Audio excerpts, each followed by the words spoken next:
Next week's edition features slightly different countryside. Ah, yes, we're going down to the southwest of England, down to Devon, which is a place of holidays for me as a child. And I thought it would be nice to get some obviously different scenery for the walking pictures on this edition. And who knows, might be recording a bit by the coast. I don't know. I've not planned. That's the beauty of adventure. So this week we're still in Berkshire, taking in some woodland trails, which I love doing. So I'm here with your males. Welcome to Photography Daily, the Friday Photo Walk. It's the end of the week and we're out with our cameras in the countryside together, wherever we are in the world actually, walking and making pictures of the absolute somethings and the absolute nothings. With the mailbag, your thoughts about photography, some inspiration from former guests, of course, and sharing the pictures that we make whilst we're doing this on the show page, which will be linked to today. Today, some of the stories, well, we're on the banks of the Mississippi. We're making pictures on the beach and reminiscing about Del Boy. We hear about, some more about the family album. Are you making yours? We tackle a little Norwegian and learn to accept that sometimes the picture we've walked miles to go and make has decided not to show itself that day. We get honest about the way lockdown has sapped some of our creative energy today. We find a well in Scotland that can cure our ills. Have another first thing you see moment, and I'm going to come clean on why my camera bag is showing 2 badges. So a wander in the woodland and a moment to make pictures together on our Photo Walk edition. Thanks as ever, of course, to mpb.com, who help you buy, sell and trade used camera gear in the US, the UK and Europe. And I think it's important to add, it's a service I personally use. I've bought used camera gear through them because I like the idea of a guarantee, and you'll find out why later. I've sold kit I no longer use through them, and I've traded gear in against equipment I really want to add to my kit bag. They make every step of the journey fair and easy, and that's why I keep going back to them. Plus a hearty shout out to the wonderful patrons who do more than their bit for us by showing faith in the show. From the price of a cup of latte per month, you get to be part of the extended club and enjoy extra episodes on our Patreon channel, which I'll link to in the show notes. And of course, we have a monthly get-together on Zoom, which is coming soon actually. So, boots ready, cameras at the ready. Let's walk. Let's start with a little poke around the Facebook group, shall we? We're closer now, getting closer all the time to 1,000 members, which I don't want to wear as a sort of badge of subby honours or anything like that, but more of a chance really where we can chat about our photography and the most amazing community. Because it really is. The stuff that's, you'll hear it this week actually, the stuff that's been shared, the people that are in there, and can I say the authenticity of people? Yes, I can, can't I? Is astounding. And it's honestly, I belong to quite a few groups. Very lucky that we have our FujiCast one for the other podcast and this one. And I really do think that people in our groups are some of the loveliest you can meet and sort of certainly most inspirational. Where should we go? Should we go right here and go into the further into the countryside, or should we go this way? Let's go this way. So we'll start with Scott Minnesine, who shared some incredible pictures from his photo walk in St. Louis. I finally got to travel after 14 months. Took my photo walk in St. Louis this weekend, which is in the middle of the USA. It's a very interesting city with architecture from the late 1890s to modern day, very interspersed with each other. It's also home to the famous St. Louis Arch, which was built as a symbol of America's expansion from east to west. The arch, my God, what's this on the floor? This is like dinosaur dung. That can't be a horse. Keep an eye out for velociraptors, Neil. I think we're in trouble. The arch is 630 feet, 192 meters high, and the same wide. It's the tallest memorial in the United States and the tallest stainless steel monument in the world. I don't know. My Aunt Dorothy, she had a big stainless steel bath. Does that not count in her bungalow in Cuffley? It's a very well photographed monument, so taking a unique shot is nearly impossible. Instead, I just focused on taking pictures that I liked. It was good to shoot something different for a change. Though, of course, I felt like I only scratched the surface of the city's photo opportunities. I did have a good look online, actually. I saw a couple of YouTube films, because I was thinking, how do you get to the top of that? Because it looks very steep. Are you all climbing little ladders? But no, there's this elevator that sort of adjusts its pitch as it goes up. It's quite. I mean, I wouldn't imagine if you're very claustrophobic, it's the ride that you'd necessarily choose to do for pleasure, because you do squeeze into what looks like a sort of small kind of egg-shaped lift. You sit down and then you sort of fire up this thing. It takes about 4 minutes to get to the top. But once you're at the top, wow, what a view. If I go to St. Louis, that is the first on the list of places I'm going to go to. I'll put the pictures on the Photowalk page today that were taken by Scott, so that you can see this incredible arch. And the wonderful pics of St. Louis as well, the colour ones, love them. I mean, as a photo walk, you could spend the days walking the banks of the Mississippi alone, couldn't you? Yeah. Here's one from Luke Jones. This weekend, I finally let go of control. What are you going to tell us?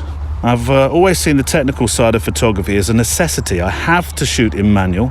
I have to focus on a single point and then frame the shot. But this weekend, I think I progressed as a photographer by taking a step back, remove the techie bits and just focus on the whats and the whys.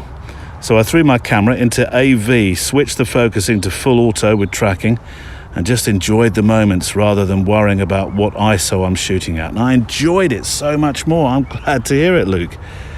I have to say, I'm a center focus and recompose man by myself, but everything else for me, Luke, is aperture priority, except when I'm on the X Pro 1, the one I've got with me today, which is a manual experience, of course, because it's got the vintage Yashica 28mm lens on it. Here's one from Alan Beach, and it is Alan Beach, not Alan on the beach. I'm popping this on the Photowalk show page today. I love this picture. Early photo walk on the beach this morning, Neil, Burnham-on-Sea. It's a wonderful picture of a wooden lighthouse on the beach. I mean, there can't be many. Is it a lighthouse or is it a light beacon? What did you call it? Didn't write that bit down. But it's got some extremely ominous looking clouds behind you. Did you get a drenching or what? First lit in 1832, says Alan, but as it's made of wood, I imagine it's been replaced piece by piece over the years, like Trigger's broom. I'm going to have to explain Trigger's broom for you. If you've watched Only Fools and Horses, then you'll know exactly what Alan's talking about, but in case you haven't, I don't like that traffic in the background. I seem to have walked alongside a major road. Can't see it. But Trigger's broom, yeah, Only Fools and Horses is comedy. I'm sure I know this is a worldwide export in terms of television comedy. And I can't imagine, I know The Office had its own American version, but I can't imagine they would ever have had an American version of Del Boy, surely not. But Del Boy is this wheeler dealer character. He lives in London, high-rise flats. And is it Peckham? Is it Peckham? No, it's not Peckham. Is Peckham? No, it's not Peckham. Well, I don't know. Sounds like Peckham, if it's not Peckham. And he lives with his brother, Rodney, and originally with his granddad, and then that became Uncle Albert, or was it the other way around? Neil, you're very confused about this. Well, it was a long time ago, that show. But there was a character in it called Trigger. His character name was Colin, wasn't it? But he was called Trigger in the show, and he was a street sweeper. And there's a lovely line in it. In one of the episodes, Del Boy says, "How long have you had that brush now, Trigger?"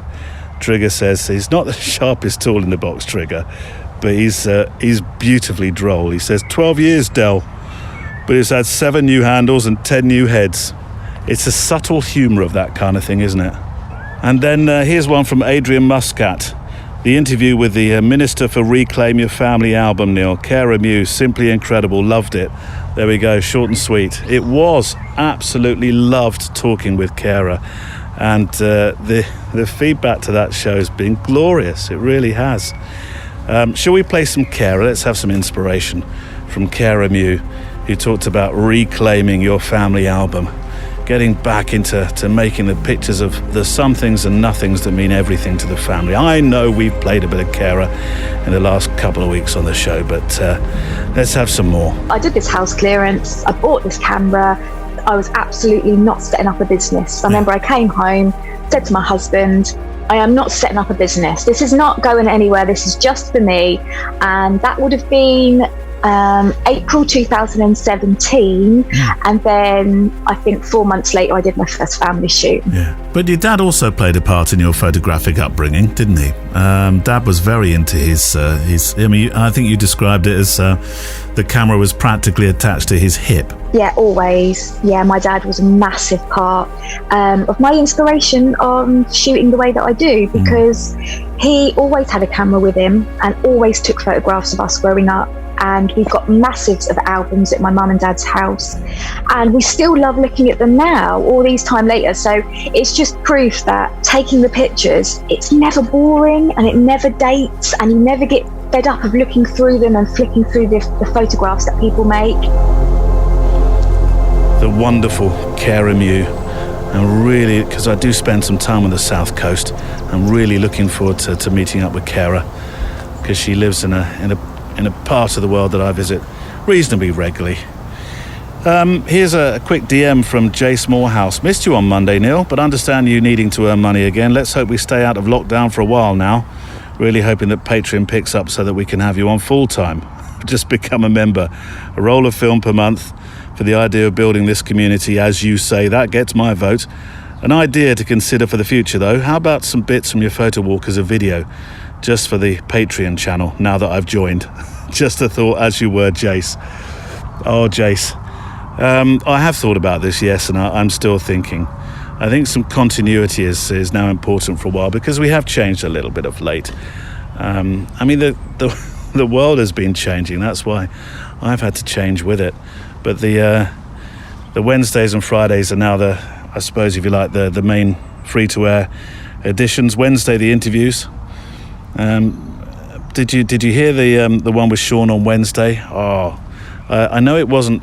It was about photography, but it wasn't about photography. What, Neil? Pardon? It was all about his book, The Meaning in the Making, which is all about why we create, why we make. It was really interesting talking to Sean about that. If you haven't heard that, that's a recommended listen, as they say. Thursday, of course, we have the Patreon-only editions, which are now I do my diary and a book club, and then Fridays the Photowalk. But of course, we made that longer, so it's I've been able to put a bit more time into the Wednesday editions, so that we get those wonderful backstories that you don't always have a chance to do if you're doing Mondays and Wednesdays. But there will be the occasional Monday supplement show, because I do talk to a lot of photographers, and rather than sort of keep them waiting for months until their edition goes out, I thought occasionally we'll pop an extra Monday edition up on the free stream. But Wednesdays is where the main one is. Then Fridays, the hour-long photo walk. That's how long the photo walk is now. As for the future, well, yeah, I'm returning to work in photography. Touch wood. Let me touch a bit of wood. There we go. Yes, rules change. Things go backwards a bit, then they go forward. 2 steps forward, 3 steps back, 4 steps forward, 2 steps back. That's the nature of the world as it turns at the moment, isn't it? But at the same time, the podcast is now it's a real part of my life. There's no doubt about that. I spend a lot of time thinking about guests that we can talk to, and following up the guests that you suggest as well. And that's the wonderful thing about this community. There's quite a few guests that you have suggested that have ended up on the show, and may that continue, because if you like them, the chances are that I'm going to like them, and the audience will like them as well. So thank you very much for your suggestions on that. But concentrating on less but better quality, and building the community, so that one day, I'll say this unashamedly, that it may well become more of my full-time and pleasurable duty to you, which is why the Patreon support is really, really important. And thank you sincerely to all those that do support on Patreon. We'll talk a little bit about that later and how you can join. Right, stand by for me to make a proper Pig Zero pronunciations now. But that's a thrill we get for being an international photo walking audience. It comes with the territory. So you may well need to pick me up on my place names sometimes. I'm only human. Hello, Neil. Sorry in advance for all the Norwegian names. I absolutely love Photography Daily. Thank you, Mats Rugland. And I'm steadily working through all the episodes. Ever since I learned about Vestfold's biggest waterfall, I wanted to visit and photograph it. And today was the day it was going to happen. Me and my girlfriend took the hour-long car trip to Larvik. So far, so good. The trip into the waterfall was about a 3-hour hike. Oh, wow. Up steep hills, through thick pine forests. And when we finally got to the waterfall, I was very disappointed. Oh, no, really? The waterfall is called Trollfoss and is a 12-metre high, free-flowing waterfall with 2 waterfalls within that's dug out this sort of deep canyo, in brackets canyon, which I guess is canyo. That's a Norwegian word, is it? It's a canyon, what sort of is, yes. It's sometimes possible to go down and walk beside the riverbed up to the foot of the waterfall. But today there was too much water, so we couldn't even get close. And on top of that, one of the waterfalls was still frozen over from the cold winter. Sadly, no pictures to show of Trollfoss, but I got a couple from the hike up to it. And I tell you what, those couple that you did get on the hike up to it, they're fantastic. Matt says, the whole trip reminded me of your last Photowalk, episode 222 in Watership Down. Well, it wasn't the last one, that's a couple ago, isn't it? When you missed the tree you were looking for. Perhaps we'll both revisit these places someday and get what we were looking for. Kind regards, Mats Rugland. P.S. I'll leave a link to Trollfoss website so you can see what I missed out on. This is a kind of a here's what you could have won link, isn't it? And it is. It's fantastic, isn't it? But don't be too hard on yourself, because Matt, those pictures that you made, they're glorious, absolutely fantastic. And they feature some cotton wool water, which I know some people have a problem with, don't they? It's kind of a Marmite thing, isn't it? Cotton wool water. Some people love it, some people hate it. I happen to love it. There's a serenity, isn't there, to when you've got the water showing motion, everything around it absolutely still. I love those sort of pictures. I can look at those for ages. So it gets my vote, and those pictures, I'll put them on the website show page today. Loved them. More of the same, please. Let me play you a few moments from somebody else who knows and loves his riverside walks. This is landscape photographer Chris Upton. I think the key really to any photography is to leave the viewer in no doubt what message you're trying to give them. I think people don't like to look at a picture and well, what's it all about? Well, what's he trying to say? So is it about the clouds? Is it about the tree? Is it the detail? Or is it, that fence meandering into the picture, which leads us to a barn or something? You've got to be clear. The best pictures, I think, just leave the viewer in no doubt as to what they're looking at and why it makes a great picture. So we've arrived at this location where there's these gnarly old oak trees.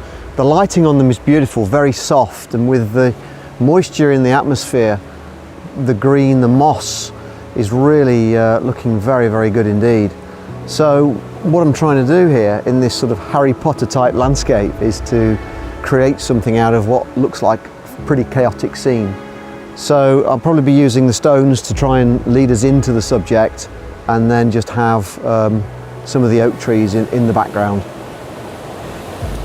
You do know when you've got one that you think has got something. It's that something extra, be that special light or just the composition that just seems to work. And yeah, invariably you will know that it's going to look pretty good, and then you can't wait to get cracking on it and do some processing on it to make the most of it. And I think for me the processing is very important.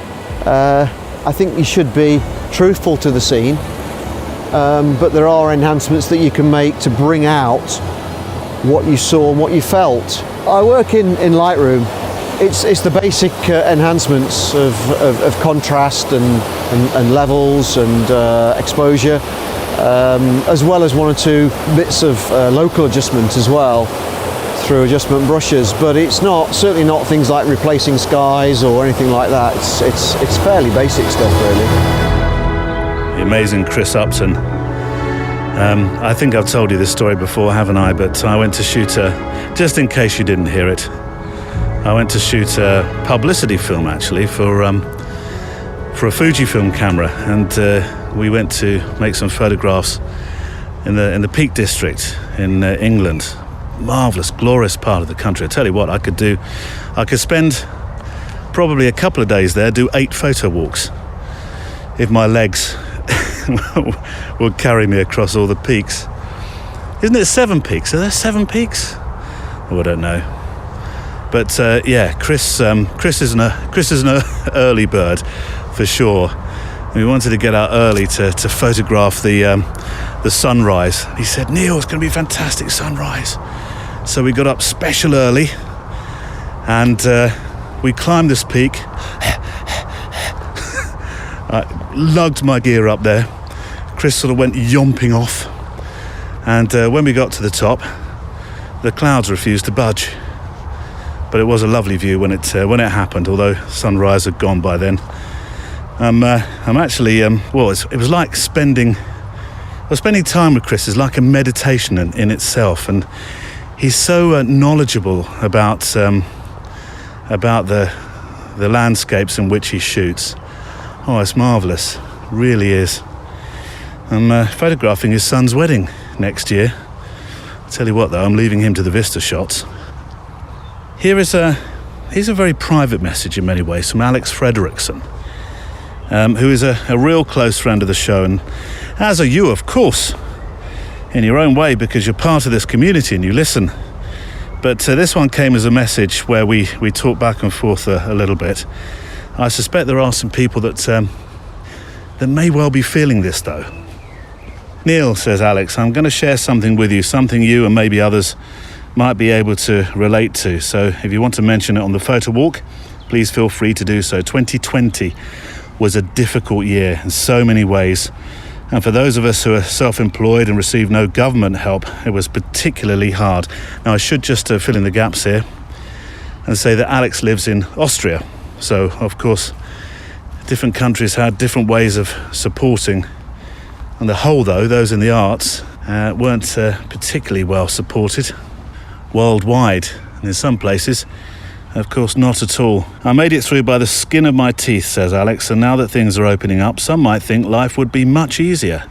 But it's not. There's all the stress and exhaustion from last year, plus the postponed work from last year too, some of which had already been paid for, so has to be fitted in at my earliest convenience, and new work from this year to keep the ship afloat. I haven't had a real day off in I can't tell you how long, and I've been running on fumes for quite a while. Today, I saw my doctor and everything ground to a halt. I'm off for the next 2 weeks, doing nothing except that which I feel will do me good. I need to take stock in this time because I can't just carry on where I left off. We're human beings, not machines, and I believe the effects of this pandemic will be with us for some time to come. We can't just turn the page." You know, you're absolutely right, and in all ways, not in many ways, but in all ways. This is the time that this podcast grew out of. And when I was doing the weekday show, the every day of the week show with Kevin in the first UK lockdown on the Fujicast channel, then it was about photography, but as much as anything, it was about mental health. And if anything, we've picked that up really with this show, this title. Because Photography Daily is about the touchy-feely of photography. That's what the Friday Photo Walks are all about. If you just recently joined us thinking, what's this all about? Somebody walking with a microphone, taking a few pictures, reading out emails, then yeah, that's what this is about. It's designed to be a program where We pick up our cameras, we don't think too much, we certainly don't plan too much, and we go make some pictures, and I read your mails, and we just have a chat. Nothing more complicated. And talking is what this has been about during this time for many photographers. I've had lots of chats with photographers, nothing to do with the podcast at all, where we've just said, are you having this problem? Yes, I am. Oh, okay.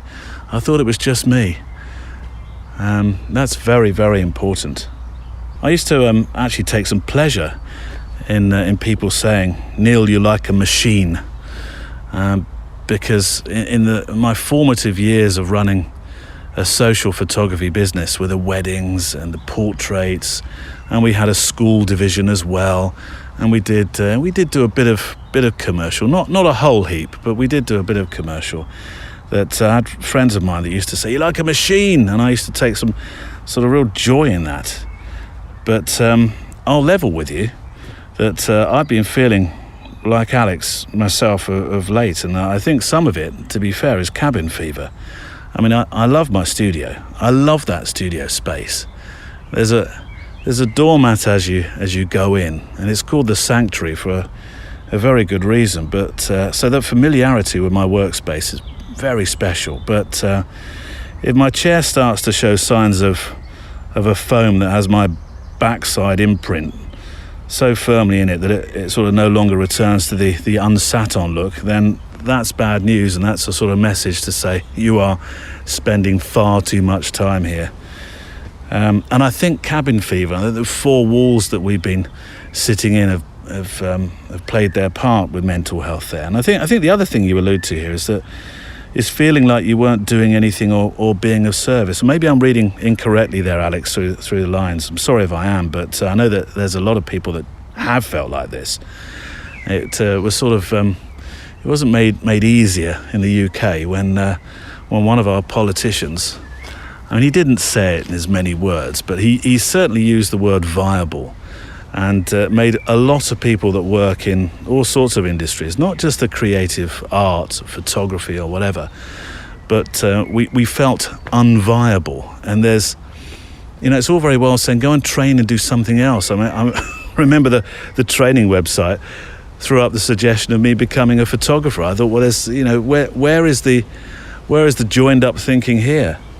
So that non-viable thing. I mean, I mentioned it was last week that I mentioned the vaccination centre, and those, of course, in Patreon have heard me mention it as well.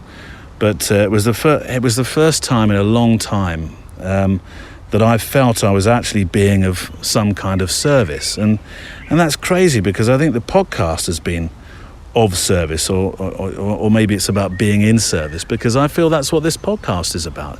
Communication and talking and forming a community is all about being in service, isn't it? Afternoon. How are you? Fine, thank you. Good.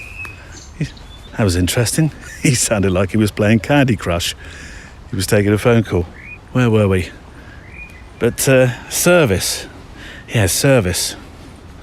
Sometimes, being able to look into somebody's eyes and have that connection, that's where the service came in for me in the vaccination centre. Despite the fact I was injecting, and some of them probably saw me as the person they just wanted to see quickly and then depart from again, speedily in the opposite direction. But the experience of being in service was so important. I mean, personally, to be fair, I could have been parking cars and felt in service, without a doubt. Not necessarily at the sharp end. Ooh. It's a gate. Yeah. Alex, you stay safe. Take these 2 weeks and look after yourself. And I know that's often said too easily, but I genuinely mean that. And do keep in touch and let us know how you're doing. And your pictures that you make, hopefully that's your solace, because they are, and I mean this genuinely, they're phenomenal. I'm going to take a seat on this. There's a lovely bench here that it just looks down towards the village that's in front of me. I have no idea where we are. I've just been walking through woodland, as I said this week. I'm in Berkshire, but I could be anywhere. I'm going to pop you in my pocket and get a picture of this. My view from this wonderful seat. Hold on. What are we on? It's another sunny day. 2 weeks in a row. Can't beat that. We got some deep clouds in the sky. Nothing too dramatic. Where are we? ISO 200, 250th, f11, or f16 actually, that's better. I always underexpose slightly with digital. I've been getting used to using my, let me take you out the pocket. I've been used to using my my Leica, my new Leica. It's not new, it's an old one. Leica R4S. We'll talk about that one day and how I came about it. But and of course I'm getting used to working in a film way, where I'm not underexposing and losing everything in the shadows. I'm, if anything, on the button, or slightly over. I'm just going to sit and watch the world for a second. But I tell you what, while I'm doing that, and with Alex in mind, I want to play you some words from Alex Benyon from episode 138. Now, Alex Benyon had suffered from depression, and he was making these photo stories and portraits of people that equally have suffered with their mental health. And he's such a sort of a gentle-natured photographer, and this project he was making was wonderful. Should we get some inspiration from Alex? Yes, Alex Benyon. So I was originally diagnosed with clinical depression in my early 20s, which was something sort of that made a lot of sense when that diagnosis was given. Something I sort of learned to cope with through my sort of 20s, but in particular in my early 30s was having a particularly rough time, unhappy in the job, all the sort of usual things. It all sort of built up, ended up having a panic attack at work and various other sort of bits and pieces. And at the time, my amazing and long-suffering wife suggested that I find a new hobby, a new passion, something to kind of put all my focus in, and I decided to always liked the idea of getting a good camera and taking up photography and you know, doing something other than happy snaps, and immediately sort of really connected with the medium, really enjoyed just going out taking photos, and it really started to have a positive impact on my mental health. And I know, like a lot of people, when you pick up a camera, you try all sorts of different genres and you play about, and I tried landscape photography and I was just rubbish at it, and tried wildlife photography, but I wasn't patient for it. But on a trip to New York, saw a street photography gallery, and immediately that was the first time for me that I'd had a real emotional connection to photography. I'd liked it from an aesthetics point of view, but that was the first time I really connected to photography on an emotional level, and immediately started looking into street photography, looking at all the sort of the greats from the past and all the modern photographers, and street photography became a therapy for me. Without realizing, I was practicing mindfulness. I was getting out, I was getting fresh air, I was in the sun. As kind of cliched as the saying goes, the camera helped me to look at the world differently, and I wasn't just looking at the floor. It helped me to lift my head, and it became a real sort of part of my process on living with and coping with mental health. So and through photography I've had some amazing opportunities. I got to go to Ethiopia a couple of years ago with a friend of mine, Tommy Reynolds, and we went and photographed the tribes of South Ethiopia in the Oma Valley, which would never have happened had I not picked up the camera. I've worked with some amazing brands over the years. I've met some amazing people that have become lifelong friends, and just the amount of support, and it's just been amazing, really. Photography has been such a godsend for me. There we go, Alex Benyon from episode 138. Here is, oh, by the way, welcome to the Friday Photo Walk. Not that you would sort of have tuned across to it, like in radio, and wondered what's going on. You'd have been with us from the start. Old habits die hard with that one. Here's one from Lynn Fraser, whose pictures I'll put on the show notes page, as always, with all those pictures that we talk about as we go through the show each week.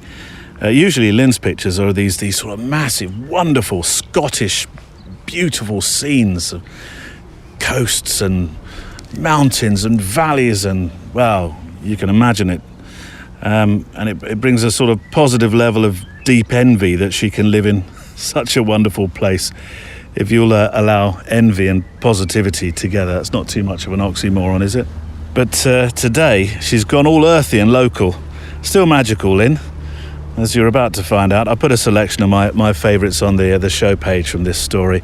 Hello, Neil. Isn't it interesting how we very often don't take the time to visit or photograph some of the sites closer to home? Yes, well, I've made a habit of it during lockdown, I must admit, but you are absolutely right.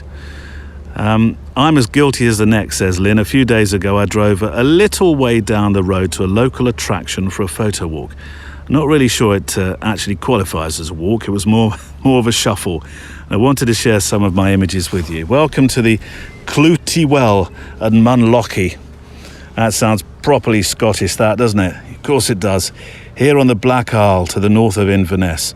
This rather odd-looking spectacle is a remnant of an ancient tradition, I like ancient traditions, of holy wells to which pilgrims would come and make their offerings, usually in the hope of curing an illness.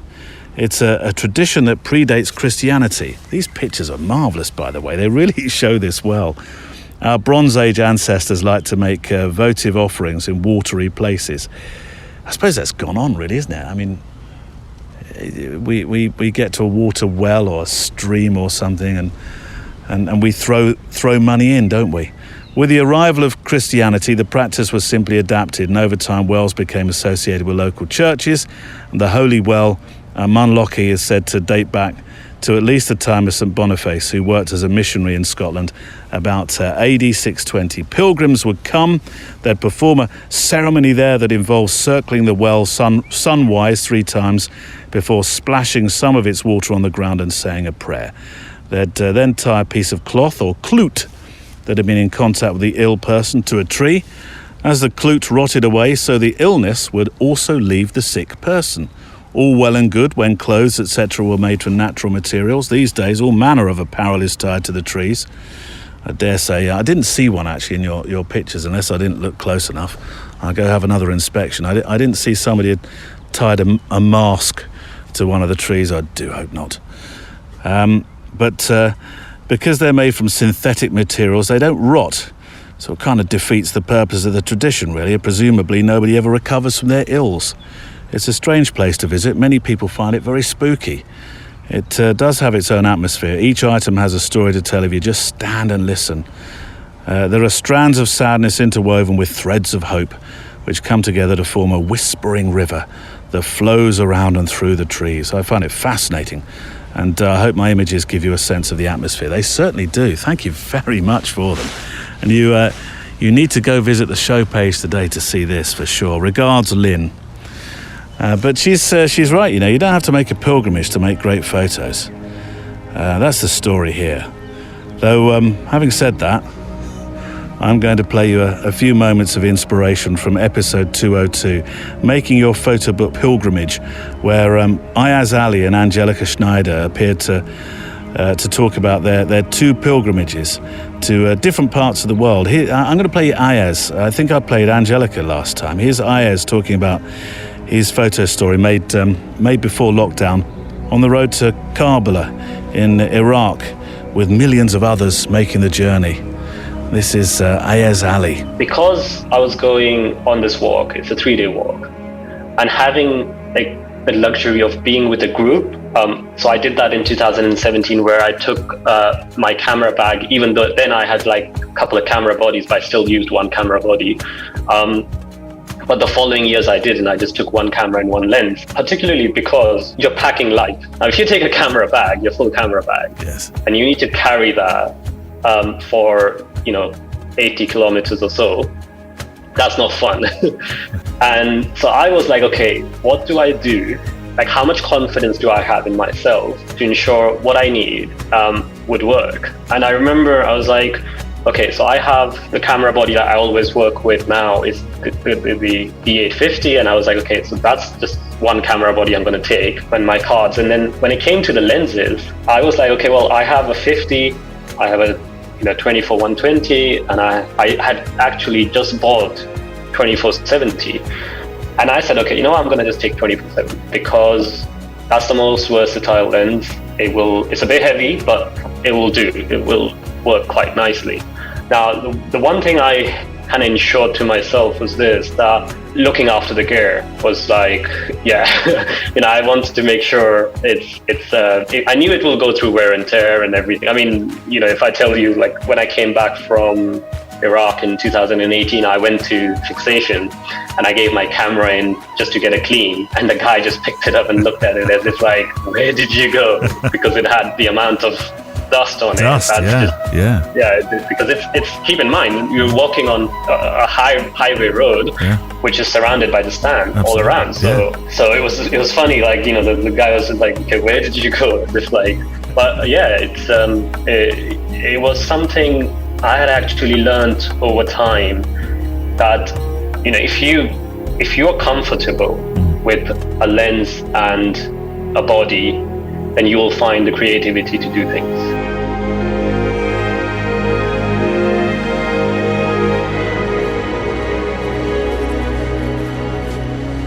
Ayaz Ali, who with Angelica Schneider made their pilgrimages to Iraq and Spain, respectively. Actually, very soon I'm going to be talking with John Brockless, a superb, very, very well-respected British documentary and reportage photographer, though. He's an incredible landscape photographer too. His pictures of hometown Brighton on the windswept beach, they are gorgeous. They really are fabulous pieces of work.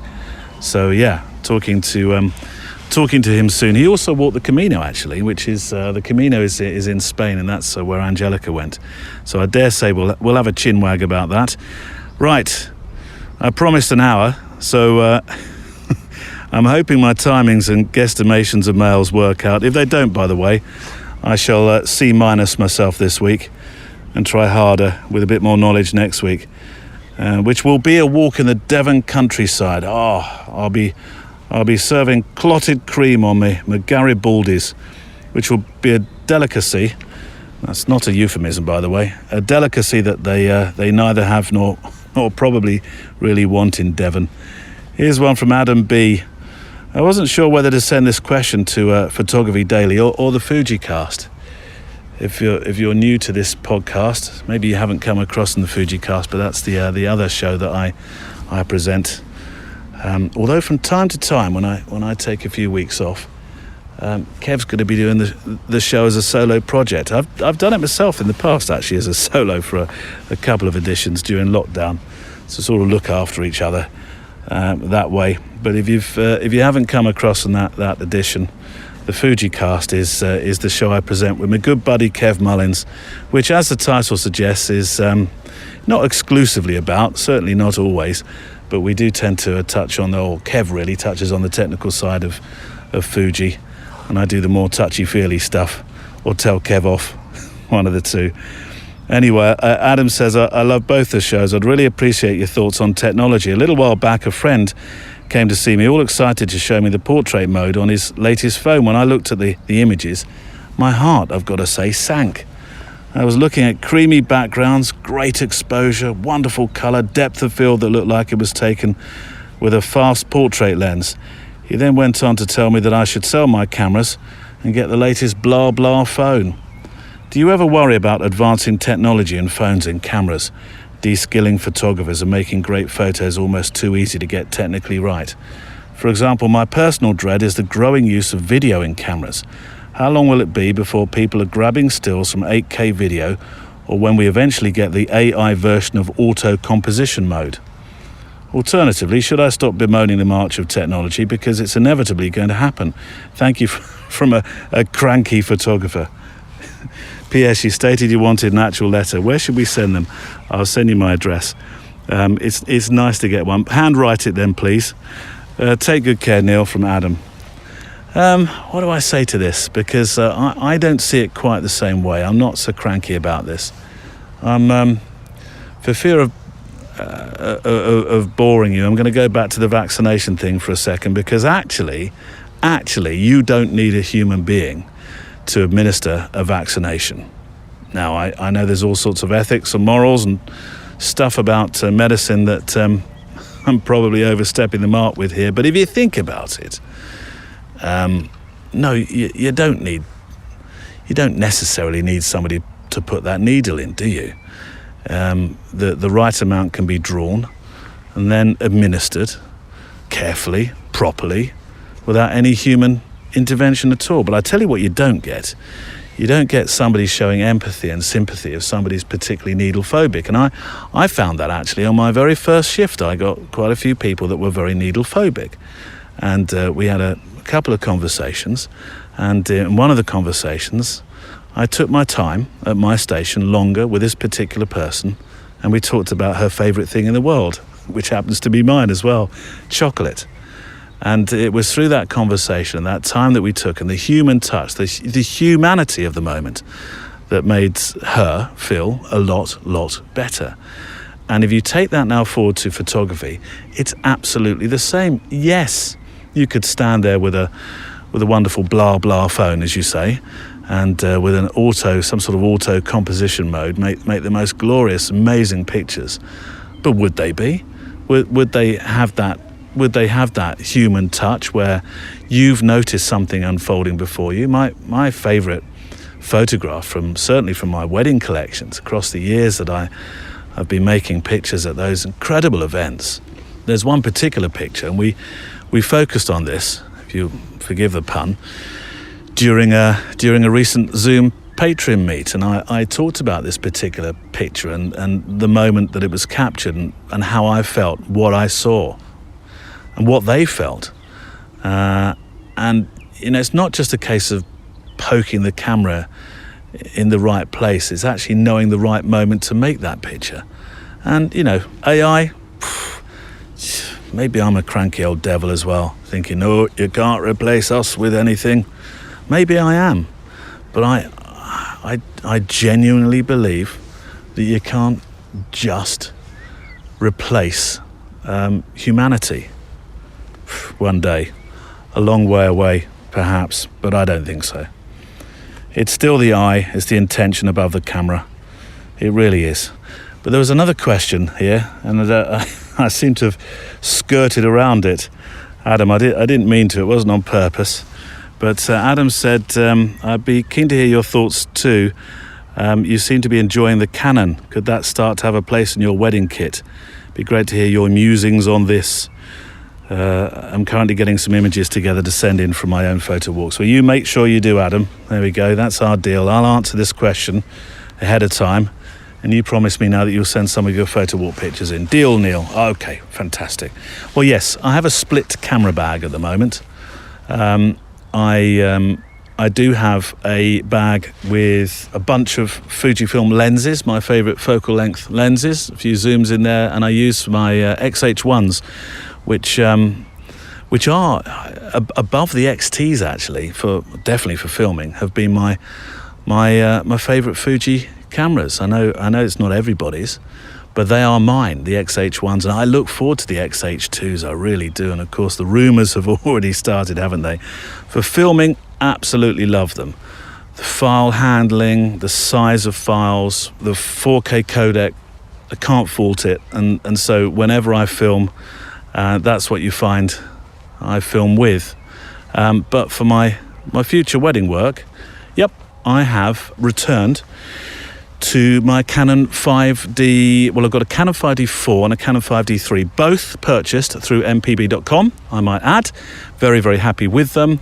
I did have some problems with the 5D3. I think I alluded to this, didn't I? There was an issue with the SD card slot, but it was rectified immediately. No problem, no questions, done, dusted, guarantee, sorted. So, and why have I gone to Canons? Well, during the lockdown, I had a fair amount of time to think and look at previous work. And although my website still needs to be finished, the Neil James website, I did, one of the important jobs that I did was look through images and find the ones that I want to represent the way that I feel about how I photograph, because that's how I choose my pictures. It's all built around how I was feeling when I made the images.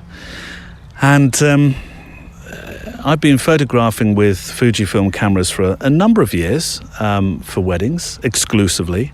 In fact, for a while I had no Canon cameras at all. I made a YouTube film about it. But, and I'll level with you here, I found that the photographs that I made at weddings with my Canons were the ones that I was genuinely the most pleased with. And it was to do with handling. It was to do with the fact, funnily enough, I've had a few conversations following interviews with photographers that use Canons. And Pete Souza was one of them, because he used 5Ds photographing around the president for President Obama for 8 years. And yes, of course, he didn't have the mirrorless option at the time, certainly not with Canon. But he and I were talking about just the resilience of these cameras, this sort of the feel of them in your hand for that particular photographic work that he did and the particular photographic work that I do.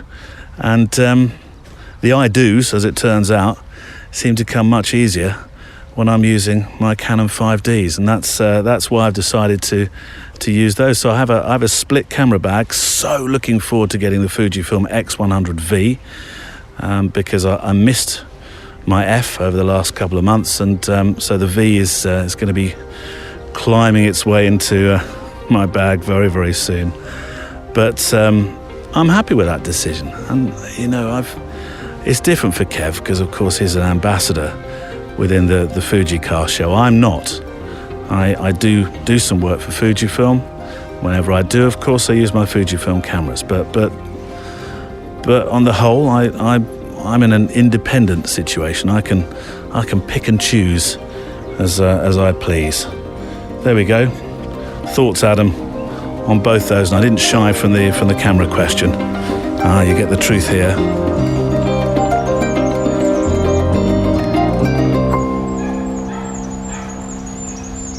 It's the Friday photo walk. Just us with our cameras, me with the microphone, and of course the mail bag, the electronic mail bag, which you've been brilliant with. Keep sending them in, please, because now we're doing longer Friday photo walks. I need your help.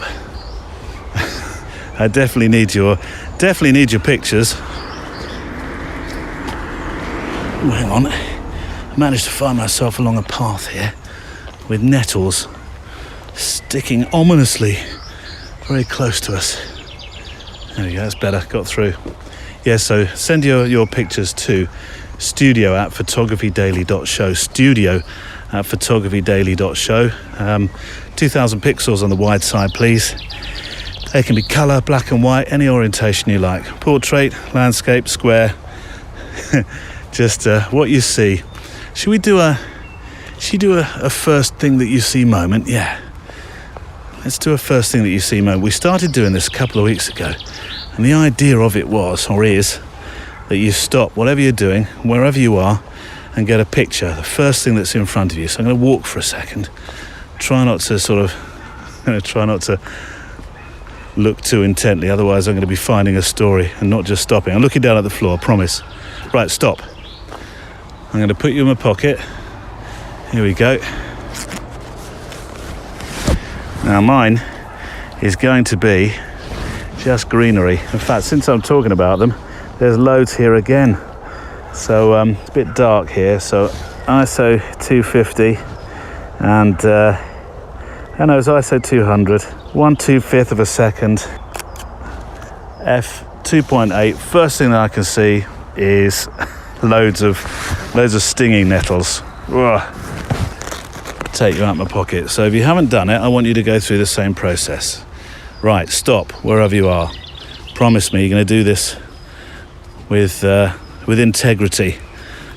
Take out whatever camera you have. So if you're on a walk and you're using one of your nice cameras, whatever flavor, Canon, Nikon, Fujifilm, Olympus, whatever you're using, Mamiya, if you're that way inclined, Hasselblad, you lucky old thing, GFX, or anyway, whatever it is, even if it's an iPhone or a GoPro, make a picture now. There we go, boom, done. Send me that picture. First thing that you see, Not quite sure how long this feature will go on. It'll probably go at some stage. But for the moment, I quite like the idea. First thing that you see, we might build up a library of them. Get some sort of story out of it. Anyway, you happy with the picture? Okay. I asked for a very good reason, because it's last mail of the week time. From Andrew Hardacre, on the back of a conversation about creative block that we were having just over a month ago in the amazing Facebook group. I don't think I've mentioned it this week much, have I?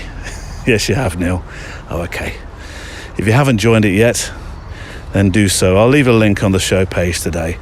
Andrew said, we were talking about creative block, weren't we? And whether you're happy with the work that you produce. And that's why I asked you just a moment ago about that picture that you've just made. Andrew said, I think I read that Cartier-Bresson said he'd taken about 20 photos he was really happy with in his entire career. I'm not being able to re-find the quote. Maybe I dreamt it, or maybe it was somebody else. Nevertheless, I think what it says is that real satisfaction with an image is rare. I think we see good photography and try to emulate it, and in doing so we end up losing the originality that we're looking for. I follow quite a few photographers on Instagram and Flickr whose work is A, very good, and B, instantly recognizable.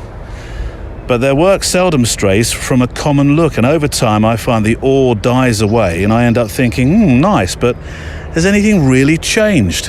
What are we setting out to achieve? Do we want to evolve and develop, no pun intended, as photographers?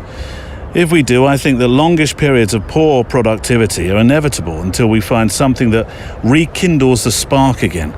Cricketers have amazing streaks of runs or wickets. Rugby players hit purple patches of form. Look at Alex Cuthbert, superb rugby player, lauded for his brilliance. And then he lost it for a while, and social media tore him to shreds. His confidence must have been battered, but he was still a superb player. I think we photographers have our creative streaks and fallow periods. Sometimes the perspective of time is helpful. Occasionally, I run through my shots and dismiss stuff that 6 months later I look at and think, do you know what? I actually quite like that. So I do two things when I feel lost photographically. I get out all my favourite photo books. We should have a list. Neil James, yes. And look for inspiration, and I shoot with a mentor once a month. This is a great idea, by the way. I love this idea. You could find a mentor to shoot with once a month. Where do you find people that do that kind of thing? Or is it just somebody who's like-minded, somebody, a peer? It doesn't have to be somebody that's necessarily charging you for the mentoring experience. I don't know. You tell me. But I shoot with a mentor once a month to push me into new areas or techniques. I invariably come away feeling re-energized. It was definitely Cartier-Bresson who said, sharpness is a bourgeois concept. I tell you what, that's a phrase that's rescued me many times, Andrew. Perhaps we need to redefine what our own expectations are and stop worrying about likes. Sorry, long ramble, but I think you touch a nerve we all feel jangling from time to time. It will pass. Maybe. Do you know what, Andrew? You've said it in its entirety. What was your very first word? You had me at on. I don't feel the need to try and answer this, Andrew, to be honest. I'm going to do that thing that I wish football commentators had learned from the incredible John Motson, who said as much with his silences as when he spoke. I always thought that was marvellous about the way that he could commentate on a match, that occasionally he'd just stop. These days you get one of the pundits that just starts talking tosh, just fills the gaps. You think, stop, watch the match, hear the crowd. I know that's been a bit difficult of late, so pundits perhaps have saved that, but do you know what? Even prior to COVID, and as things start to open up and we hear crowds come back, they'll still do it. It's that moment where you think, no, listen to the crowd, feel that moment. I'm doing it now, aren't I? I'm not being quiet, as I said, but all I will say, Andrew, is I feel blessed that we have listeners like you. I really do, and hopefully you saw the list ideas go up in the Facebook group. Good shout, I think. Good shout. I'm not sure now if my Photowalk alter ego wants me to stay quiet. Is it safe to continue? Well, that's it for another week of photo walking, and here's where I really need your help. The photo walks now on a Friday are longer, which means, of course, I'm hopefully keeping more in step with the length of walks that you make. So I need to make sure I have plenty of mails and messages and your pictures to talk about and share. So send your thoughts about past episodes you've heard so that I can find those inspirational words from our guests to go with your comments. Or send me some thoughts about your own photo walks, where you've been, where you like to go, and of course the pictures you make during them. I love to see those too, and I'll have an address for you in a moment, an email address, so you can pop them in 2,000 pixels wide on the longest side. Of course, today we've also heard from you about your thoughts and feelings about being a photographer, from being lost during this time to needing to find some feet on the creative track. And you know what? The candid nature of your mails, the comfort you feel to share, is not something I, or I'm sure we, listening, take for granted. It's what makes the show so precious. It's all about you. It's about the feeling you have making pictures. Or not, as the case may be sometimes. So here's the email address, though you can of course send via the contact form on the website too. It's studio@photographydaily.show. studio@photographydaily.show. Don't forget, Albert Watson is returning soon, the legendary Albert Watson. And this time I'm giving you the chance to pose the questions. Join our Facebook group, links in the show notes, and you'll find an announcement post where you can leave your questions. Be sure to visit today's website show page for links to guests and things discussed. You'll find a link in the description in your podcast player app. Music in the show was from artlist.io, and I look forward to photographing with you, hearing from you, and talking with you next time. There we go. Another week. I hope I'll reach the hour. If I haven't, as I said, I'll C- myself. What do you think, Carl? Well, I don't know. I wasn't really counting. Oh, okay. I'm looking forward to next week. Where's that? We're going to Devon. Oh, we are, aren't we? Yeah. Just promise me you're not gonna send us down all the B roads you can find in the world so we can run into tractors and... You've got to admit, I do make it more interesting. Yeah. That you do. Right. Take us home. All right then, press the button. Photography Daily is a Loading Zone production.